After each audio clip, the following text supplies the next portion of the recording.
Então o que é que eu quero dizer com isso, queridos? Que existe uma escala de valores para nós que tememos a Deus. Como pai que eu sou, pastor que eu sou, ministro do Evangelho, eu aprendi que existe uma escala de valores, que quando eu quebro essa escala de valores vai me quebrar. Preste atenção. Quando eu quebro essa escala de valores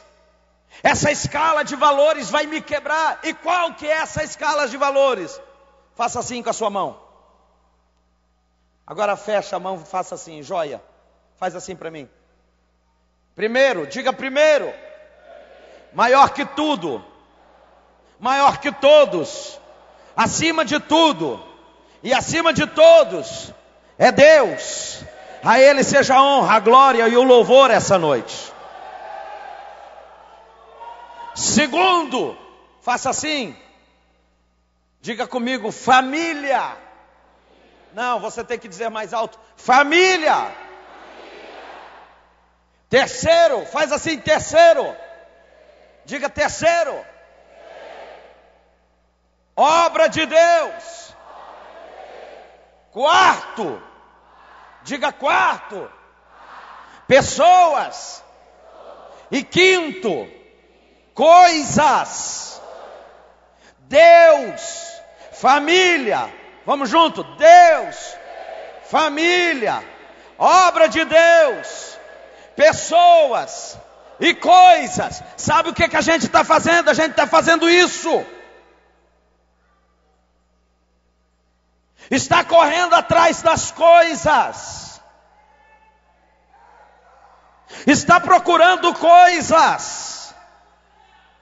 Nunca está saciado. Não tem tempo para o filho, não tem tempo para a filha, não tem tempo para o esposo, não tem tempo para a esposa, não tem tempo para a obra, porque está atrás das coisas. Mas há uma unção profética de restauração. Deus vai restaurar, Deus vai restaurar, Deus vai restaurar.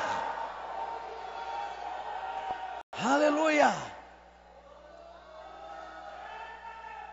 Eu conheço na história minha, que não é, eu sou muito novo para o ministério especialmente, mas eu já vi histórias tremendas de homens poderosos que conseguiram ministérios poderosos. Escute, olhe aqui para mim, que galgaram os degraus da fama, que conseguiram dinheiro, que conseguiram status, que conseguiram conquistar. Conheço homens, sentei com o filho de um pastor presidente renomado deste país, sentei com ele, ele olhou para mim e disse: Adalberto, sabe por que eu nunca quis e nunca vou querer nada com o ministério? Eu digo, por quê?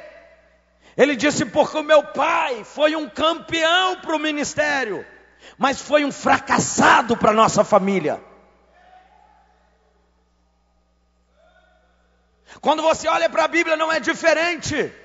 Você encontra homens como Davi, que fora dos quintais da casa eram poderosos, eram homens renomados, eram homens que conquistaram nações e respeito das nações, mas dentro de casa era uma tragédia. Não! Não, não, não, nenhum sucesso ministerial, financeiro ou de fama compensa o fracasso da família. Nós vamos receber de Deus uma unção de entendimento e alinhamento para pregar isso aqui mais para frente. Nenhum sucesso, diga comigo, levante a mão, diga assim, nenhum sucesso ministerial, financeiro compensa o fracasso da minha família. Se quer aplaudir, aplauda o nome do Senhor.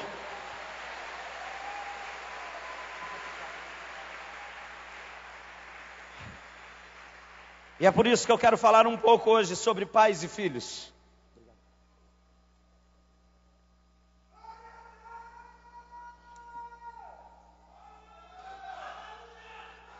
Quantos querem ouvir? Só estamos introduzindo o que Deus preparou para nós essa noite. Existem 4.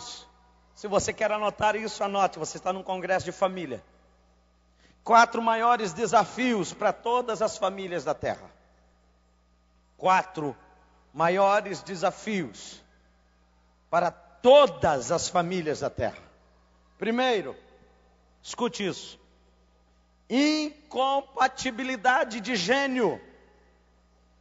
Escute isso e entenda isso. Queridos, esse é o grande desafio que todos nós enfrentamos. Perguntaram para o pastor Cláudio Duarte: pastor, o senhor que é um especialista na família, o senhor nunca pensou em separação? O senhor nunca pensou em divórcio? Ele disse: olha, separação e divórcio não, mas em homicídio doloso, sim. Por quê? Porque todos nós temos que lidar com isso, queridos. Só Deus, preste atenção nisso, só Deus poderia pegar 2 seres tão diferentes e colocar debaixo do mesmo teto e dizer assim: agora é até que a morte os separe. Só Deus. Só Deus, Marta. Só Deus. Por quê? Na criação, Deus pega, preste atenção nisso, da costela e faz a Eva, ou seja, de um, Deus faz 2. Aí no casamento, Deus pega os 2 e diz: agora não serão mais 2, serão um só. Que mistério é esse? Como é que é um só? E os gênios? E as diferenças? E a cultura diferente? E os gostos diferentes? E os posicionamentos diferentes? Então a incompatibilidade de gênio é algo que é um desafio para todo dia. Não é para de vez em quando, é para todo dia ser vencido. Segundo, não é sobre isso que eu vou pregar. Segundo, dinheiro. Pense num desafio tremendo que é para a família. Quando não tem e quando tem. Guarde isso. Um desafio para a família. Dinheiro. Quando não tem e quando tem. Os 2 extremos é perigoso. Porque há famílias que não tinham nada. E aí oraram. E aí vieram para a igreja. E aí jejuaram. E aí fizeram campanha. E aí estavam aqui toda terça-feira orando. E aí iam para a vigília. E aí Deus dá recurso, dá carro, dá uma casa. Aí Deus vai e Deus dá, e Deus dá, e Deus abençoa. E aí eles não querem mais Deus. Por quê? Porque um extremo ou outro é um perigo. Muitas famílias perderam Deus.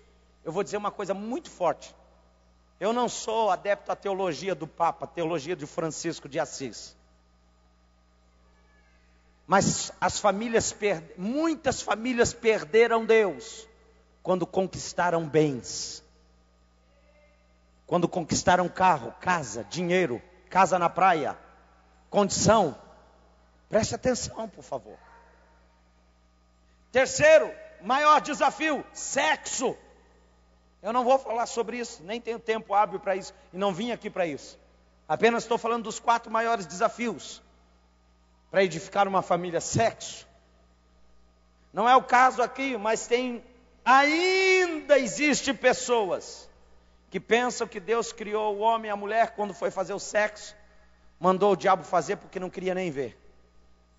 Ainda existem pessoas que não entenderam que isso é uma bênção. Hoje, no carro com o pastor Valtinho e com o nosso irmão César, estávamos falando sobre isso. Sexo. Você precisa de ajuda, você precisa entender isso. Terceiro, quarto, criação de filhos. E é sobre isso que eu vou falar. Queridos, isso é um desafio no momento que nós estamos vivendo. Quantos estão me ouvindo bem aí atrás? Estão me entendendo, amém? Isso é um desafio. Criar filhos hoje é um desafio muito grande. E é sobre isso que eu quero falar um pouco hoje. É sobre isso que eu quero que você me escute essa noite. Pastor Cláudio Duarte, eu cito sempre ele quando estou falando de família, porque é um dos homens mais preparados da nossa nação. Ele diz que quando os filhos nascem, a gente olha para eles e diz: que coisinha mais linda, dá até uma vontade de comer. Aí quando eles crescem, a gente olha para eles e diz: por que a gente não comeu quando era pequenininho? Porque pense num desafio. Essa geração pós-moderna, ei, olhe para cá, sustentada pelo tripé. Se quer anotar, anote isso. O que é que sustenta essa geração? A pluralização, a privatização e a secularização. A pluralização nega os absolutos. Nada mais é absoluto. O que é pecado aqui não é pecado ali. O que é errado aqui não é errado acolá. E isso é o que está dando sustentação para essa geração. O importante é ser feliz, o hedonismo. O importante é ter prazer. A verdade é relativa, isso é a pluralização. Quando a Bíblia diz: e conhecereis a verdade, artigo definido, e a verdade vos libertará. Jesus disse: eu sou o caminho, eu sou a verdade e eu sou a vida. O que é a privatização? Olha aqui para mim, irmão. O que é a privatização? É o indivíduo ter uma vida pública desvencilhada da sua vida privada. E como isso funciona? Se ele é um bom cidadão, se paga seus impostos, se cumpre seus deveres e exerce seus direitos, logo o que ele faz na sua vida privada não tem nada a ver com a sua vida em público. Preste atenção, é uma dicotomia. Você pode viver de máscaras, você pode viver de tipos, você pode viver de papéis, você pode viver representando. Se você é um bom cidadão, não interessa quantas mulheres você tem, não interessa o quanto você bebe, o quanto você joga, não interessa o quanto você se prostitui, se você cumpre com seu papel. E isso na Bíblia é devassidão, e devassidão é pecado. Mas aí é o pior dos três, que é a secularização. Meu Deus, como tem criança andando.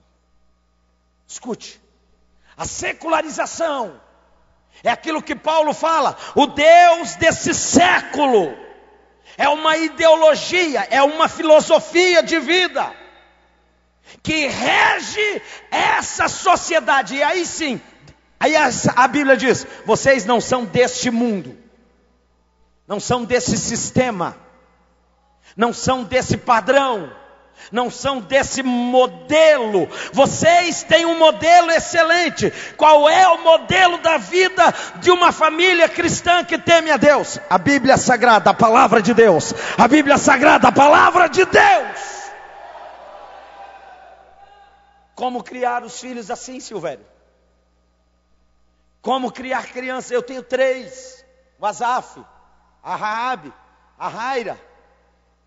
Meu Deus, é um desafio, porque eles vão para o colégio e eles aprendem tudo distorcido aquilo que você ensina. Eles saem na rua e eles veem tudo distorcido daquilo que você ensina. E aí a gente volta para o texto que nós lemos. O texto diz assim: os filhos são herança do Senhor. Diga: os filhos, mais alto toda a igreja, os filhos são herança do Senhor. Olhe para mim, o que é herança? O dicionário Priberan, ele define herança como aquilo que se herda, ou que se deve herdar. Outra definição é aquilo que se transmite com sangue, é legado, é domínio, é posse hereditária. Todas essas definições são tremendas, mas a que mais me impressionou é essa: aquilo que se transmite com sangue. Isso é muito forte. Isso é muito forte. Por quê? Primeiro, porque os filhos que nós temos não são nossos, são de Deus. Você não está entendendo? Os filhos que nós temos, Deus nos emprestou por um tempo, para cuidar deles, para proteger eles, para dar destino a eles. Mas um dia, eu e você, vamos ter que prestar conta a Deus. Isso é paternidade. A paternidade, queridos, me lembro de um pastor lá em Curitiba, estava um menininho passando, eu falei: é seu, pastor? Ele falou: não, eu consagrei ele a Deus.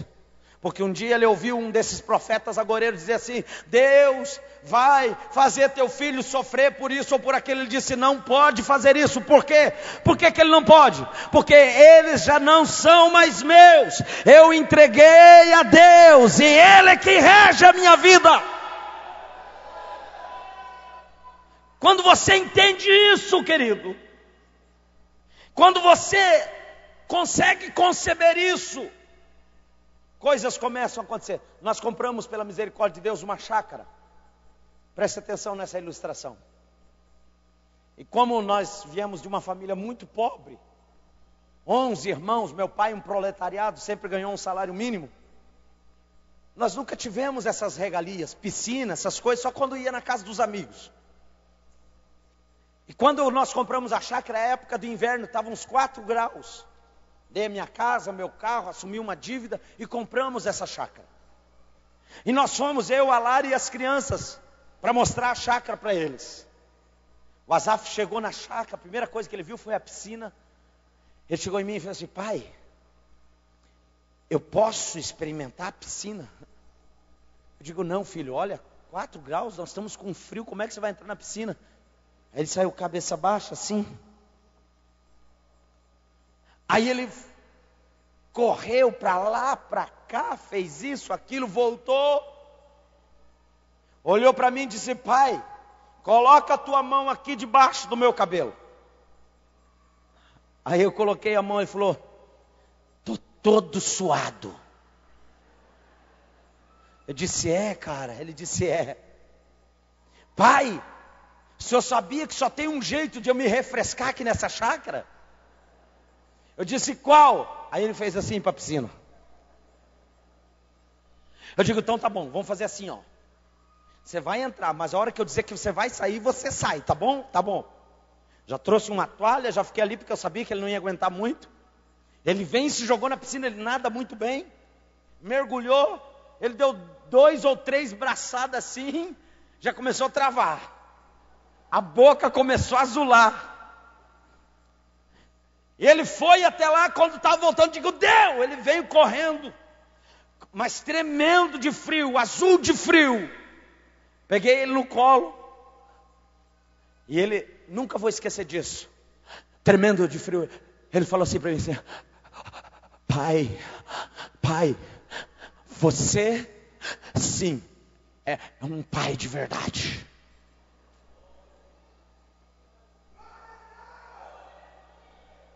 Outro dia eu estava aconselhando minha filha Rabi, completou 13 anos. Eu olhei para ela e disse: filha, o pai está debaixo de um alinhamento, de uma unção de Deus. As coisas estão acontecendo, a igreja está crescendo, os mistérios de Deus estão sendo revelados. Tudo que Deus falou, Deus está cumprindo. Olhei nos olhos dela e disse assim: mas filha, se quando o pai pregar na igreja, você não sentir, eu não quero pregar mais para mais ninguém. Eu não quero mais ser pregador para ninguém. Se eu não for pregador para você, se você não chorar, se você não gostar de me ouvir pregando, se você não entender que Deus está na minha vida, eu não quero que ninguém mais entenda. Chorando nos abraçamos. Ela olhou para mim e disse: sim, pai, você é um homem de Deus, eu conheço você. Esses dias eu chamei a minha esposa no altar, César. Ela pegou as minhas mãos Eu chamei ela para orar porque eu ia pregar em seguida. E ela orou assim, e é bom que está sendo filmado. Quem está me vendo pela internet é bom que escute isso. Ela pegou as minhas mãos, olhe para cá, irmão. E ela disse: Deus, usa esse homem, porque eu conheço esse homem. Eu sei quem é esse homem.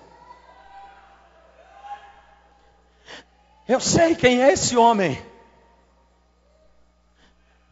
Os filhos são herança de Deus. Eu não quero ser pregador para mais ninguém se eu não conseguir pregar para as minhas heranças. Noé passou 100 anos pregando, ninguém aceitou Jesus, mas a família dele, ele colocou inteira dentro da arca. Esse é o teu maior desafio.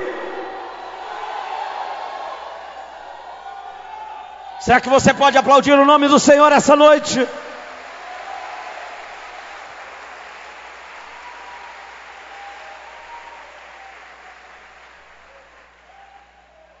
A Bíblia conta de uma história, Silvério. Olhe para cá, irmão. Olhe para cá e entenda o que eu estou pregando. A Bíblia conta de uma história de um homem endemoniado de Gadara. Eu estive em Israel esse ano passado. Eu fui exatamente aonde esse homem, na cidade de Gadara, do outro lado de Israel. De um lado está Tiberíades, do outro lado está Jordânia, está Gadara. Do lado de lá do mar da Galileia, que é o maior lago, não é mar. Escute isso. A Bíblia conta que esse homem vivia entre os sepulcros. A Bíblia diz que esse homem comia carne humana. Ninguém podia, nem as correntes podiam detê-lo.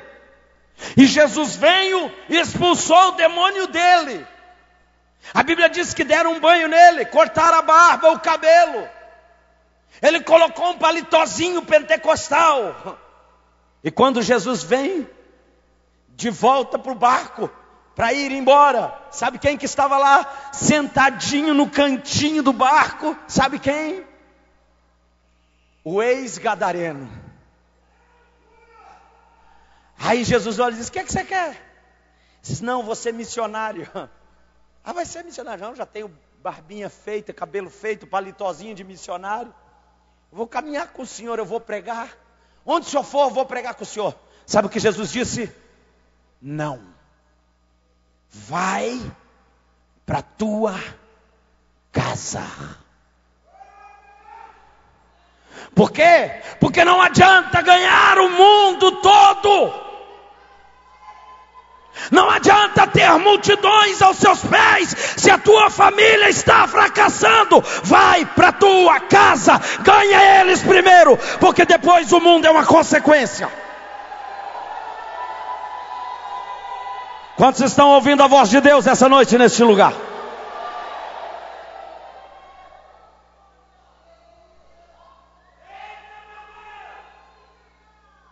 Olha aqui para mim, caminhe comigo.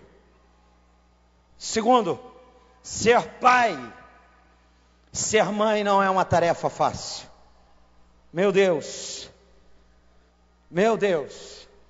ser pai e ser mãe não é uma tarefa fácil. E é por isso que o pastor Luiz Hermínio diz assim: estamos precisando, atenção, vaga aberta, matrícula aberta, atenção, alguém se candidata, atenção, Igreja Betel, estamos precisando de mais Mardoqueus, mais Mardoqueus. Quem são os Mardoqueus? São aqueles que não se incomodam de sentar nas portas, desde que seus filhos sentem no trono. São aqueles que não se incomodam de preparar o caminho. São aqueles que não se incomodam de arrumar o caminho para os filhos passarem. Porque Deus não é Deus de novas gerações. Deus é Deus de próximas gerações. Se Deus tiver que levantar uma nova geração depois da El Betel, é porque a igreja falhou. Mas nós receberemos essa unção profética de Elias sobre a nossa família. Eu me lembro, César, o dia que eu fui falar para o meu pai, uma pessoa semi-analfabeta. Escute isso. Fui falar para o meu pai e disse: pai, Eu estou indo para a África pregar o mês que vem. Queria a sua bênção. Meu pai, com 77 anos, encheu os olhos de lágrima e disse assim: filho, não vai não. Eu disse: que é isso, pai? Eu disse: não, filho, vai na África não. Eu disse: por que, pai? Aí ele não aguentou, me abraçou. E ele disse: porque a África é tão longe. Aonde nós nunca chegamos, César, nossos filhos vão chegar. Lugares que nós nunca pisamos, coisas que nós nunca conquistamos, nossos filhos vão conquistar. Nossos filhos serão maiores do que nós. Nossos filhos serão maiores do que nós.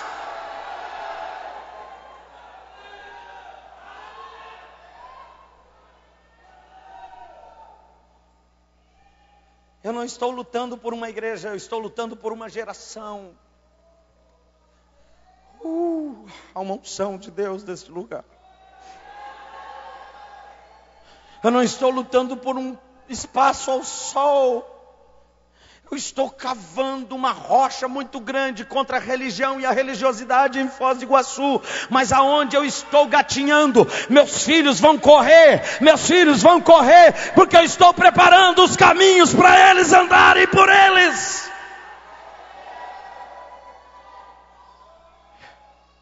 Isso é paternidade, querido. Por quê? Porque a Bíblia diz assim: eis que os filhos são herança, mas diz mais, são flecha nas mãos dos guerreiros. Diga assim comigo, querido, diga em alto e bom som: os pais, não todos, os pais estão sendo comparados com guerreiros. Guerreiros. Guerreiros. Olha só o que a Bíblia está dizendo que você é, cara. Essa afirmação aqui é tremenda. Eu fui estudar sobre os maiores guerreiros da história. Eu descobri que atualmente os soldados mais valentes do mundo, sabe quem são? Os nepaleses. Os guerreiros do Nepal são os guerreiros mais valentes. Por quê? Porque diz a história que esses soldados, eles não largam a arma enquanto eles têm fôlego de vida. Você só consegue arrancar a arma da mão deles depois que eles param de respirar. Enquanto eles respiram, eles seguram as armas. Mas aí eu fui para a Bíblia.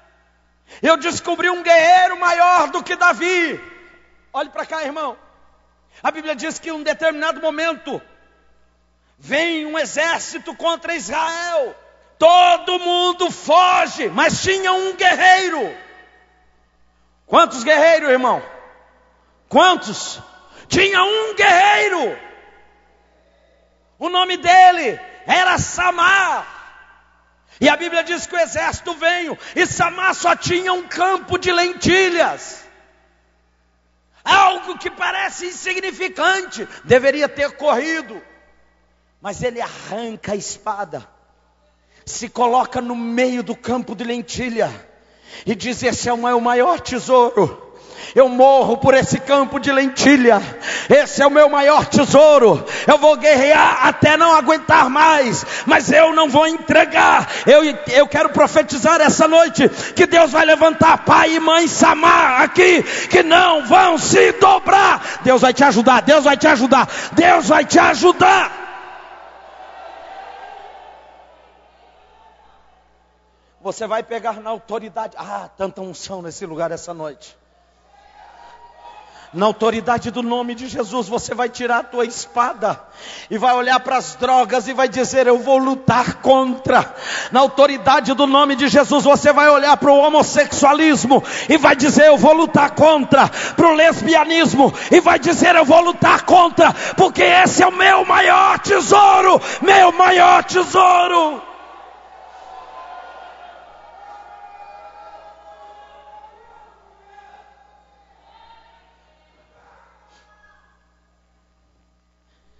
guerreiros me parece mais omissos do que guerreiros nesses últimos dias. Gente sem graça de Deus. Vou te fazer uma pergunta. Teus filhos já viram você chorando dentro de casa? Esses dias eu estava orando para ir para a igreja toda terça-feira. Toda terça-feira eu tiro o dia inteiro para consagrar ao Senhor. Eu digo para a Lara, não deixa as crianças irem lá, não ande agora, segure aí um minutinho. E aí, eu estava lá orando, e eu coloco um louvor do Marcos Witt. Eu te busco,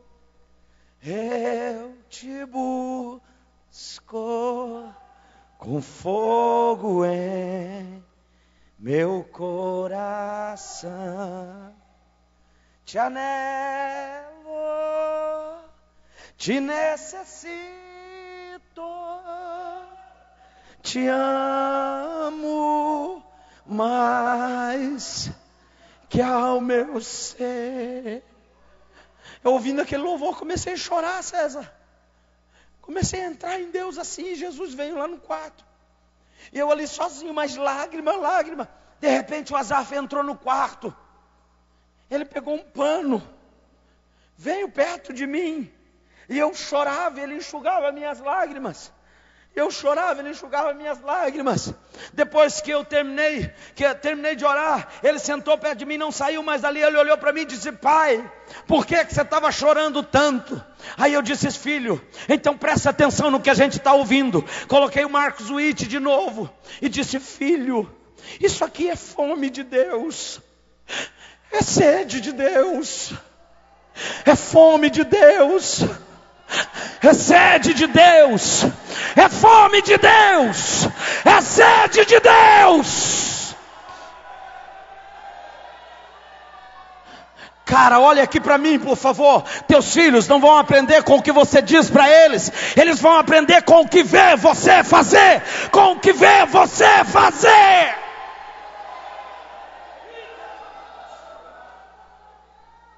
Uma geração de homens omissos querem ter filhos comprometidos.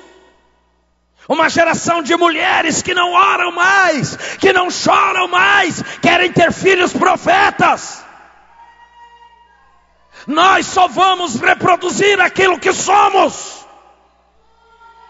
Não, levante a sua mão um pouco, libera um pouco dessa unção que está sobre a tua vida essa noite. Adore a Deus, não baixe a sua mão, adore a Deus, adore a Deus. Nossos filhos serão maiores do que nós, porque nós somos guerreiros.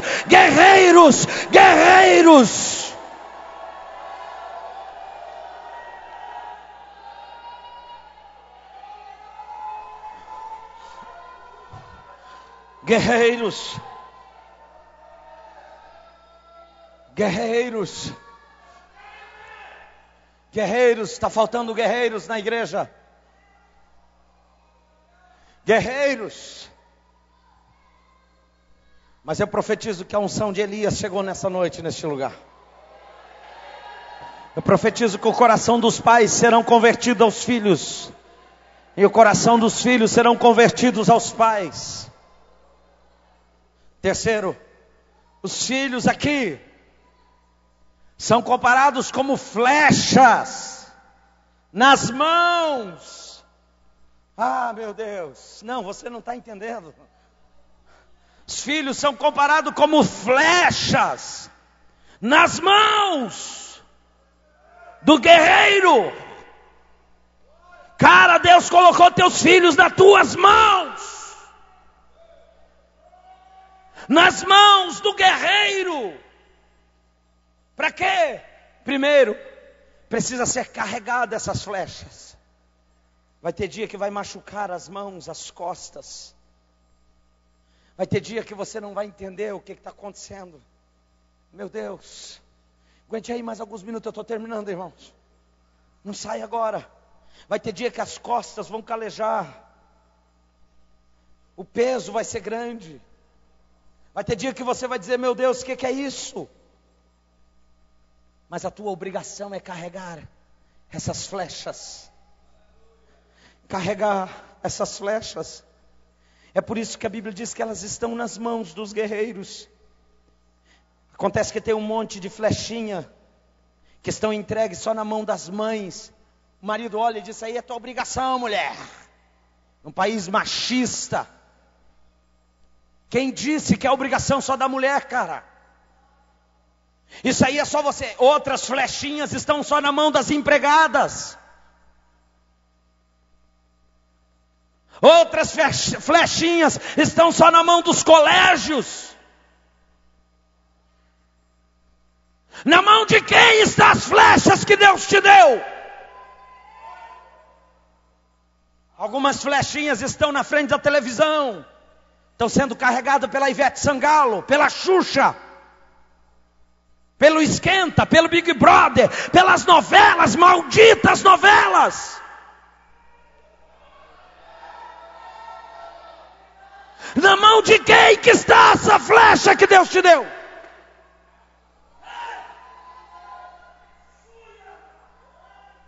Quem é que está carregando essas flechas? Porque o diabo está construindo altares dentro da sala das muitas famílias da igreja, quando o Salve Jorge entra dentro da tua casa. Quando você para com teus filhos para assistir Big Brother. Maldita rede de esgoto de televisão. Seja anátema no nosso meio. Seja arrancada, extirpada do meio da igreja.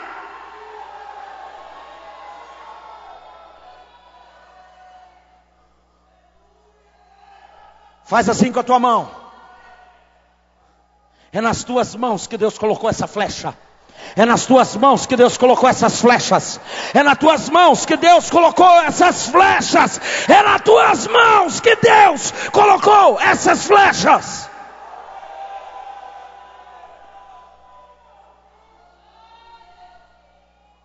Olha aqui para mim. Eu tenho dados alarmantes aqui, Silvério. Olha aqui para mim, escute isso, por favor. Não ande agora, olha aqui para mim. Eu fiz um levantamento de quantas horas de vida tem uma criança dos 5 aos 17 anos. Dos 5 aos 17 anos, são quase 150 mil horas. Eu vou repetir isso, por favor, olha aqui para mim e entenda isso. Dos 5 aos 17, são quase 150 mil horas. Dessas, 15 mil horas até os 17 são gastos na escola. Dessas, 4.700 horas dos 5 aos 17 anos são investidos de tempo na igreja. E 130 mil horas, essas flechas têm que estar nas tuas mãos. Eu vou repetir. Cerca de 150 mil horas. Destas, 15 mil são gastas na escola. E 4.700 são gastas na igreja. E 130 mil nas tuas mãos. Como é que você vem culpar o colégio ou a igreja? Aí você vai na penitenciária, tem o Joãozinho, que é filho de crente, o Pedrinho, o Jonas, o Mateus, o Lucas, tudo filho de crente. Alguma coisa está errada. Deus colocou na tua mão, na tua mão, na tua mão. Quantos entendem que isso é palavra de Deus essa noite?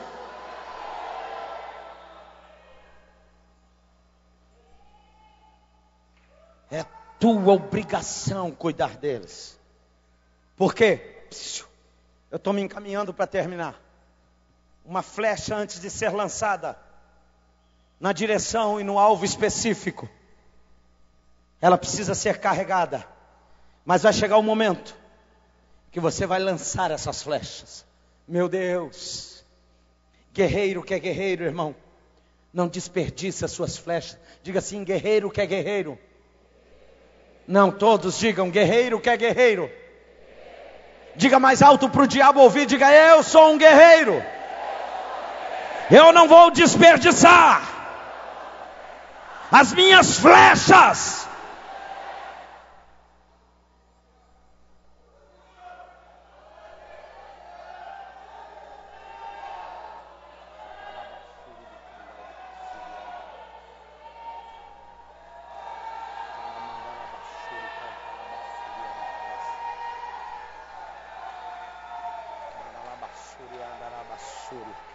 Se vai aplaudir, aplauda como crente, meu irmão.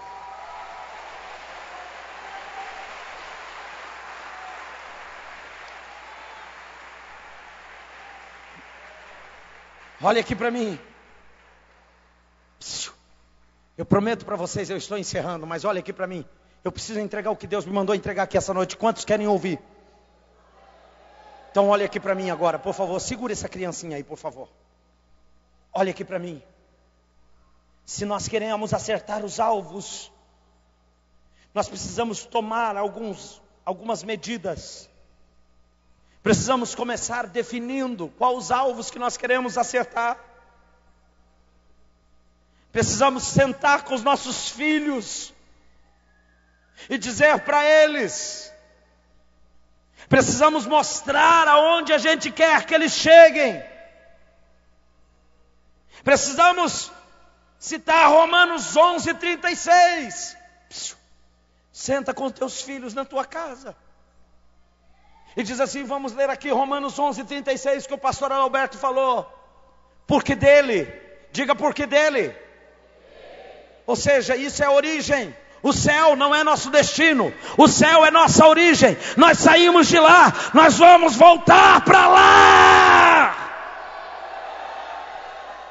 Olhe para os teus filhos e diga: nós estamos só um tempo aqui na terra, mas nós vamos morar lá, nós vamos para lá. Porque dele, por ele, por meio dele. Diga para os teus filhos: tudo é por meio dele. Se o teu coraçãozinho está batendo, é por meio dele. Se tem comida na mesa, não é porque o pai é bom, não é porque o pai tem canudo universitário, é por causa dele. Se você tem saúde, é por causa dele, é por causa dele. E depois ensine os teus filhos, e para ele, diga isso, por favor, para os teus filhos: tudo é para ele, a glória é dele, a honra é dele, o pai é dele, a mãe é dele. Oh, eu sinto a unção de Deus essa noite neste lugar.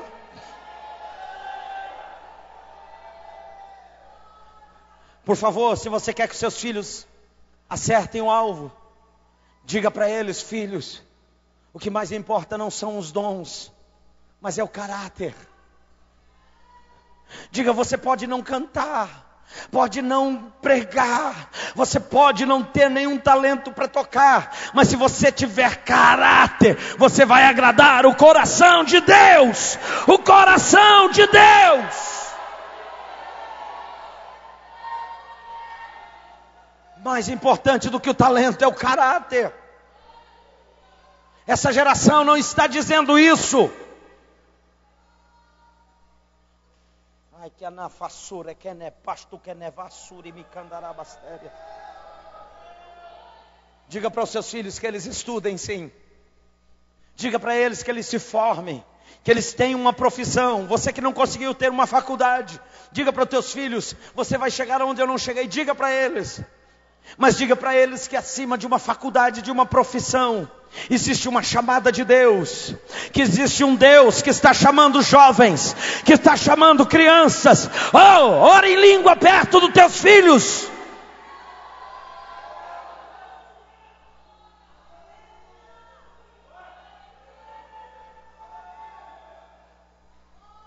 Eu termino com isso aqui.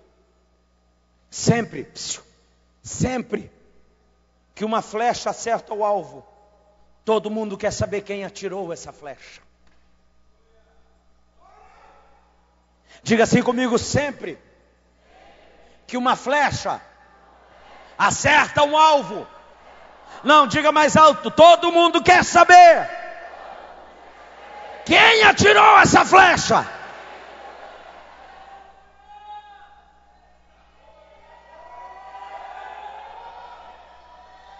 Quem é que mirou tão bem? Quem é que carregou com tanto amor? Quem é que preparou essa flecha? Levante a sua mão.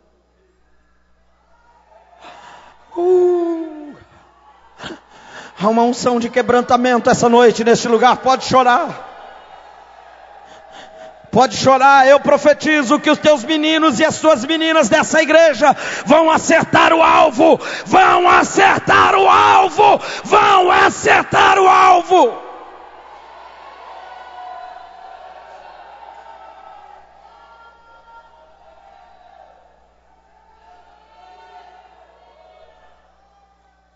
Olha aqui para mim. A Bíblia diz que Davi foi lutar contra o Golias. E a Bíblia diz, hoje eu entreguei essa palavra profética para o pastor Valtinho, que antes dele lutar com Golias, olha aqui para mim, por favor, preste atenção. Ele disse para Saul: teu servo vai lutar com o gigante, porque o teu servo já derrubou um leão, e o teu servo já derrubou um urso. O leão vem contra o rebanho, o urso vem contra o pastor, o gigante vem contra a nação. Quem derruba o leão que vem contra as ovelhas, quem derruba o urso que vem contra o pastor, vai derrubar os gigantes que estão vindo contra essa nação.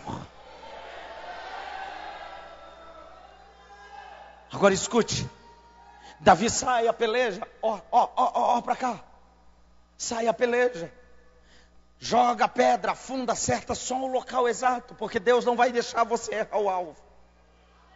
O gigante cai, olha aqui para mim, o gigante cai, Davi pega a espada do próprio gigante, arranca a cabeça, pega pelos cabelos.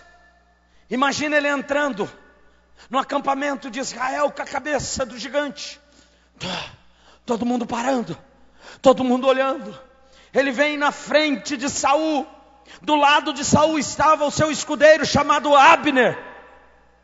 E Saul olha para Abner, não pergunta o nome de Davi, não pergunta a cidade de Davi, da onde Davi tinha vindo. Sabe o que Saul pergunta para Abner?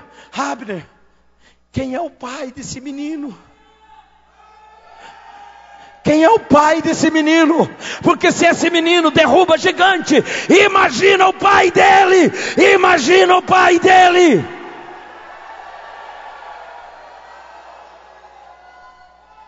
Quem é o pai desse menino?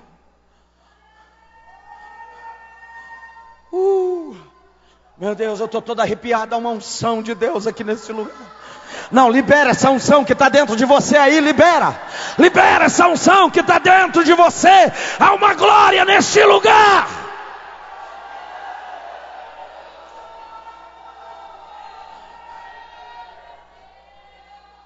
Se você crê que eu sou profeta de Deus, César, um dia vão olhar para os teus meninos e vão perguntar: quem é o pai desse menino que está pregando? Quem é o pai desses profetas que estão sendo levantados? Vão perguntar, olhando para as tuas menininhas, Marta: quem é a mãe? Quem foi que carregou tão direitinho? Quem foi que mirou tão certo no alvo? Porque se esses meninos derrubam um gigante, imagina os pais deles.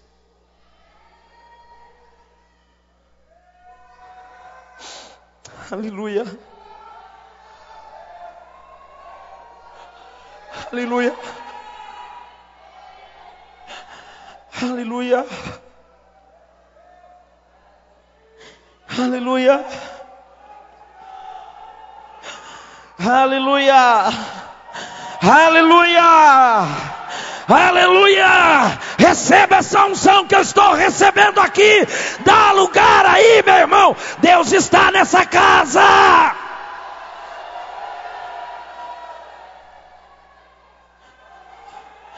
Aleluia! Aleluia! Aleluia! Aleluia! Aleluia! A família não vai perder! A família não vai perder! A família não vai perder! Se você crê nisso, libera essa unção que está na tua vida.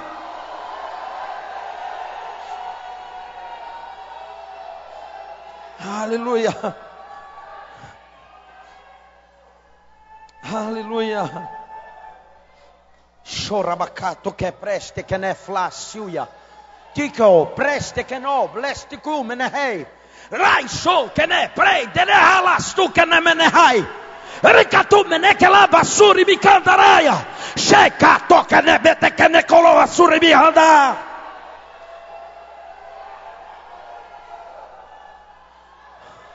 E patacatala basura badarabastéria.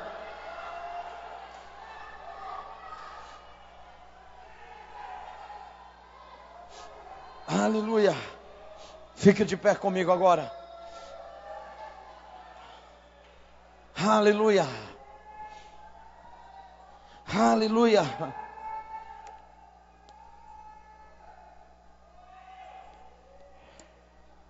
Aleluia. Aleluia. Aleluia. Aleluia. Aleluia. Aleluia. Aleluia. Aleluia. Aleluia. Quem está sentindo o poder de Deus aí? Toca, meu filho, toca. Calamachuri bicandarabastérias. Levante as mãos assim, levante as mãos assim. Há uma unção de alinhamento essa noite neste lugar. Há uma unção de alinhamento essa noite neste lugar. Extravasa aí, meu irmão. Ora em línguas agora. O diabo não sabe o que você está falando. Há uma unção de alinhamento essa noite neste lugar. Deus está restaurando o coração dos pais aos filhos e dos filhos aos pais. Aleluia.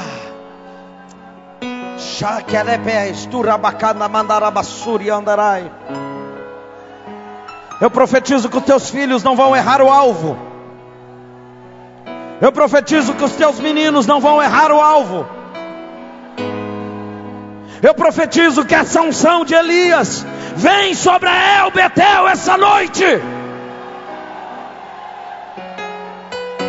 Coração dos pais aos filhos. Coração dos filhos aos pais. Aleluia.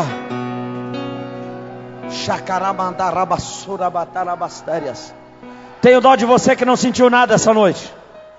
Tenho dó de você que só assistiu o culto essa noite. Deus está neste lugar. A glória dele está neste lugar.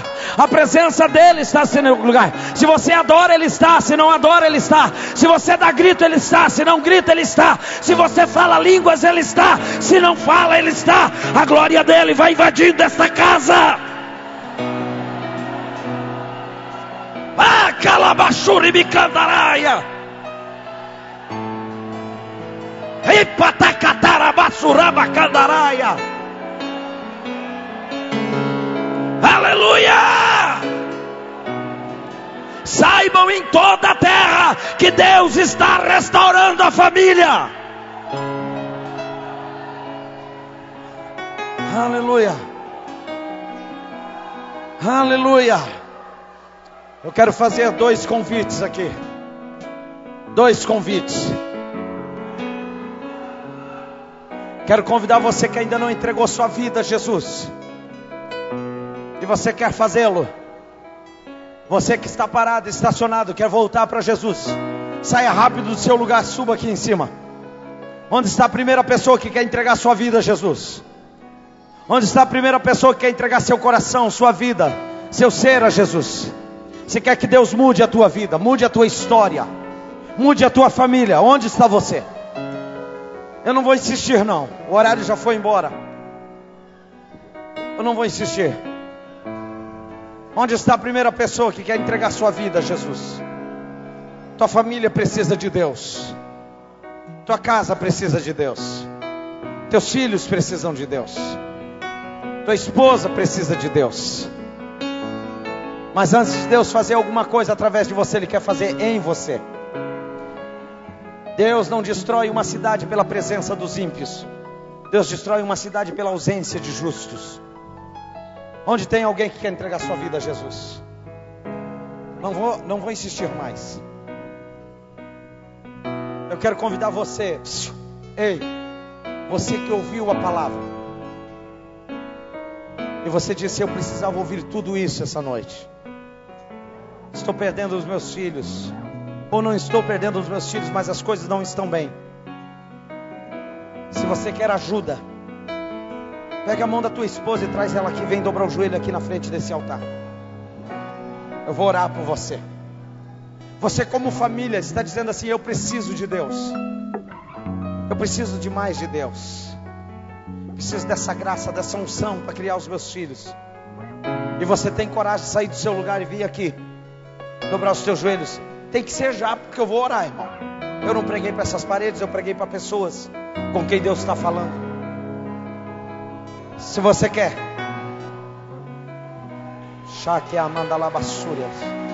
dobre os teus joelhos aqui na frente. Pode chorar, irmão. Dobre os teus joelhos. Não, tem muito mais gente com quem Deus falou aqui essa noite. Você sabe que as coisas não estão bem. Você sabe que as coisas não vão bem. Você sabe que tem coisa que precisa mudar na tua casa. Sai do seu lugar e vem aqui à frente agora, rápido. Dobre os teus joelhos, eu quero orar por você. Eu quero orar por você essa noite. Agora, se você não quer, fica aí no teu lugar mesmo. Por favor, não venha para frente duvidando do que Deus está falando. Se você entendeu o que Deus tem para a sua vida, se você entendeu que Deus tem um alinhamento para a sua casa,